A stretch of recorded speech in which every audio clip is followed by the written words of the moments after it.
बुढ़ापा, एक इमोशनल कहानी। हर रोज की तरह दिनेश लाल जी अपने शाम के सैर सपाटे से लौट आए थे। वो अपने जूते उतार ही रहे थे कि बहू ने पूछा, बाबूजी आज हम पार्टी में जा रहे हैं। हम वहीं से खा कर आएंगे, आप आज रात के खाने में क्या खाएंगे? दिनेश लाल जी सोचने लगे, आज रविवार तो नहीं है और ना ही किसी की शादी है, जरूर किसी पार्टी में जा रहे होंगे। डॉट छोड़ो, मुझे क्या करना है इस उम्र में? अपने विचारों पर काबू करते हुए दिनेश लाल जी बोले, ऐसा करो बेटा, मेरे लिए 2 रोटियां बना दो, दूध के साथ रोटियां ही खाऊंगा।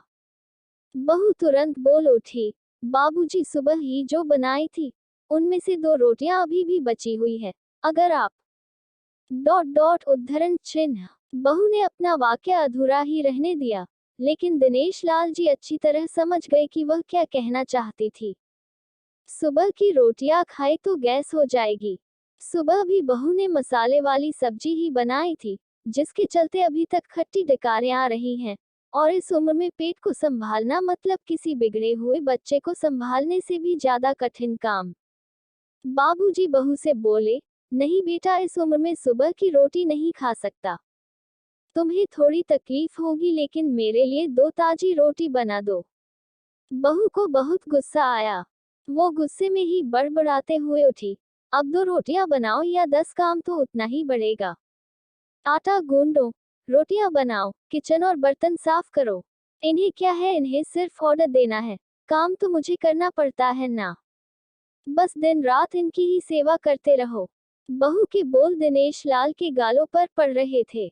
हे भगवान, सिर्फ 2 रोटियां बनाने में इतनी तकलीफ। मैंने कोई 5 पकवान तो मांगे नहीं थे। उन्हें बहुत गुस्सा आ गया, लेकिन गुस्सा वहां किया जाता है जहां कोई सुनने वाला हो। उन्होंने अपना गुस्सा निगल लिया। अब तो उन्हें जितनी जल्दी गुस्सा आता था उससे जल्दी चला भी जाता था। दिनेश लाल जी को अपनी पत्नी की बहुत याद आई। निर्मला के जीते जी उन पर कभी बासी रोटी खाने की नौबत नहीं आई, उल्टा खाने में 10 चीजें और मिल जाती थी। खाने के साथ मीठा, पापड़, अचार, दही, छाछ, सलाद और पता नहीं क्या क्या। दिनेश जी को बहुत बुरा लग रहा था। रहने दो बहू, मैं सुबह की रोटी ही खा लूंगा।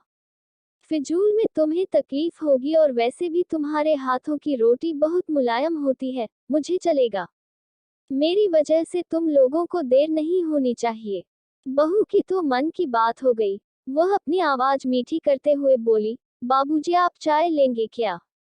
दिनेश लाल जी अपने चाय पीने की इच्छा को दबाते हुए बोले, वैसे कोई खास इच्छा नहीं है चाय पीने की, मगर तुम अपने लिए बना रही हो तो मेरे लिए भी थोड़ी बना देना। हाँ बाबूजी, मैं अपने लिए बनाने वाली हूँ, आपके लिए भी बना देती हूँ। बोलकर बहू रसोई घर के अंदर चली गई। दिनेश लाल जी खुद से ही बातें करने लगे, अभी तो लाखों की जायदाद है मेरे पास। ये घर भी मेरे नाम पर है और खाते में भी लाखों रुपए पड़े हैं। कभी बेटा इस बारे में बात करता है तो मैं बोलकर टाल देता हूँ कि मेरे बाद तेरा ही तो है सब कुछ, और फिर भी 1 कप चाय और 2 ताजी रोटियों के लिए तरसना पड़ता है। तो उन बूढ़ों का क्या होता होगा जिनके पास संपत्ति के नाम पर बस पुरानी यादों के कुछ भी नहीं होता। निर्मला को याद करके दिनेश लाल की आंखों में आंसू चमकने लगे और धीरे से गालों पर सरक गए। निर्मला के होते हुए उन्होंने घर का कोई भी काम नहीं किया था। आर्थिक जवाबदारी के अलावा उनकी और कोई जवाबदारी नहीं थी। उनके व्यापार ने भी उनका अच्छा साथ दिया था। वह भी निर्मला से बहुत प्यार करते थे, लेकिन कभी जता या बता नहीं पाए। वह ये सच्चे दिल से मानते थे कि निर्मला उनकी किसी पूर्व जन्मों के पुण्य का फल है। लेकिन जिंदगी की भाग दौड़ में वह निर्मला की मन की इच्छाएं पूरी कर ना सके। उन्हें वैष्णो देवी जाना था, लेकिन हर बार यह यात्रा अगले साल के लिए पोस्टपोन्ड हो जाती। घर बार और संसार की जिम्मेदारियां संभालते संभालते कब उनकी इच्छाएं उन्हीं के साथ चली गई पता ही नहीं चला। दिनेश लाल जी ने देखा उनके पोता और पोती दोनों ही स्कूल से आ गए थे। दोनों ने अपना बस्ता सोफे पर फेंका और दादाजी की तरफ दौड़कर उनके गले लगते हुए कहने लगे, चलिए ना दादाजी, खेलने चलते हैं। यही निस्वार्थ प्रेम के कुछ पल थे। जिनमें दिनेश लाल जी भी बच्चों के साथ बच्चे बन जाते थे और अपने सारे दुख और यादें भूल जाते थे। वह कुछ बोल पाते उससे पहले ही बहू ने कहा, चलो छोड़ो दादाजी को, हमें पार्टी में जाना है। जल्दी से आकर तैयार हो जाओ, पापा भी आते ही होंगे। दोनों ही बच्चे दादाजी को छोड़ मम्मी की तरफ भागे। उनकी पोती 7 साल की थी और पोता 5 साल का था। दिनेश लाल जी अपनी सोच में डूबे हुए बालकनी की तरफ गए। बालकनी में धीमी ठंडी पवन में उनका स्वागत किया। बहू उनके लिए चाय बनाकर ले आई। बालकनी में रखी अपनी कुर्सी पर बैठकर दिनेश लाल जी घूंट घूंट करके चाय पी रहे थे।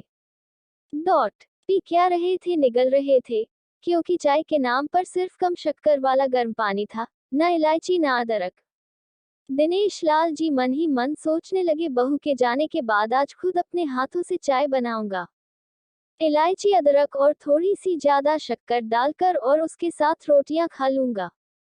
रोटियों की याद आते ही उनका मुंह फिर खट्टा हो गया।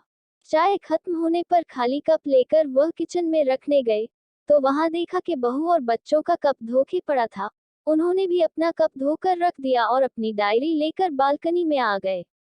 बालकनी में बैठे बैठे उनकी नजर सूखी हुई तुलसी के पौधे पर गई। उन्होंने एक लोटा पानी लाकर उसमें डाल दिया। कुछ मिनटों बाद ध्यान से देखने पर उन्हें पता चला कि सूखे हुए तुलसी के पौधे में नई कोपले जैसे मुस्कुरा रही हो। याद आया कि निर्मला हर सुबह तुलसी को पानी और शाम को दिया दिखा देती थी। अब तो शाम को ना तुलसी को, न ही भगवान के मंदिर में दिया जलता है। पता नहीं कितने संस्कार, कितनी अच्छी आदतें निर्मला अपने साथ ले गई थी। दिनेश लाल आसमान की तरफ देखकर बोले, निर्मला, मुझे और इस घर को अभी तुम्हारी जरूरत थी। तुम क्यों हमें छोड़कर चली गई? तुमने मुझे धोखा दिया। तुमने हमेशा साथ रहने का वचन तोड़ दिया। तुम मुझे अकेला छोड़कर चली गई। दिनेश लाल की आंखें भर आई। पापा, इतनी ठंडी हवाएं बह रही है और आप है कि बालकनी में बैठे हैं। अंदर आ जाए, नहीं तो बीमार हो जाएंगे। बेटे ने दिनेश लाल जी से कहा। बेटा, बहू और पोता पोती सब तैयार होकर पार्टी के लिए निकल रहे थे। किसी ने झूठ मूठ ही मन रखने के लिए भी उनसे नहीं पूछा कि साथ चलिए। बाबा, आप खाना खाकर जल्दी सो जाएगा, हमें आने में जरा देर हो जाएगी। ज्यादा देर तक जागना आपकी सेहत के लिए अच्छा नहीं है। हमारे पास घर की दूसरी चाबी है, हमारी चिंता मत कीजिए, बेटे ने जाते हुए कहा। ऐसे बोल रहे हैं जैसे मेरी सेहत की बहुत फिक्र है। कितने दिनों से बोल रहा हूँ, डॉक्टर के पास ले चलो। बीपी बढ़ा हुआ है, शुगर भी चेक करवाना है। थोड़ा सा भी चलता हूँ तो हौंफने लगता हूँ। बेटा कहता है कि बुढ़ापे में ये सब तो होता ही है, ज्यादा भ्रम मत पालिए। वाह बेटा, बूढ़े बाप के पास बैठने के लिए थोड़ा सा भी टाइम नहीं है तेरे पास, और पार्टी के लिए टाइम ही टाइम है। ऐसे अनगिनत विचार उनके दिमाग में चल रहे थे, लेकिन फिर भी उन्होंने हाँ में सिर हिलाया। सभी पार्टी में चले गए। दिनेश लाल जी हॉल में रखी कुर्सी पर आकर बैठे। खाना खाने की अभी कोई इच्छा नहीं थी, इसलिए टीवी चालू किया। आज वैलेंटाइन डे था, प्यार का दिन, इसलिए टीवी पर भी उसी के बारे में दिखा रहे थे। दिनेश लाल जी की नजर पास में रखे अपनी पत्नी की फ्रेम पर गई, जिसने लाल कलर की साड़ी पहन रखी थी।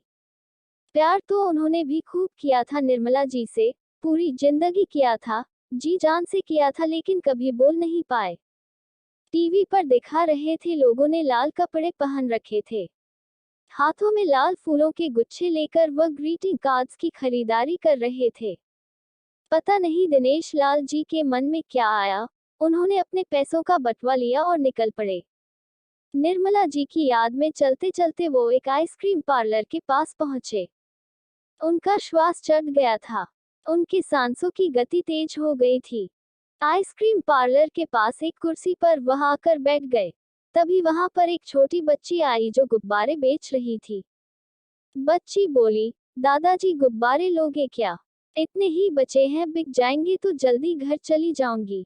दिनेश लाल जी ने देखा 10-12 रंग बिरंगे गुब्बारे थे। उन्हें याद आया कि निर्मला जी को भी गुब्बारे बहुत पसंद थे, लेकिन अब गुब्बारे लेकर क्या करूं? उन्हें बच्ची की आंखों में सच्चाई और आशा दिखी। उन्होंने 200 रुपये दिए और सारे गुब्बारे खरीद लिए। उन्हें फिर से निर्मला जी की याद आई, क्योंकि वह भी घर से निकलते समय हमेशा थोड़े एक्स्ट्रा पैसे लेकर निकलती थी और किसी ना किसी जरूरतमंद की मदद किया करती थी। कभी वो टोकते तो वह कहती, हमें भगवान ने लेने वालों के नहीं देने वालों की लाइन में खड़ा किया है, और थोड़े से रुपयों के बदले में लाखों की दुआएं मिलती है तो मुझे टोका मत कीजिए।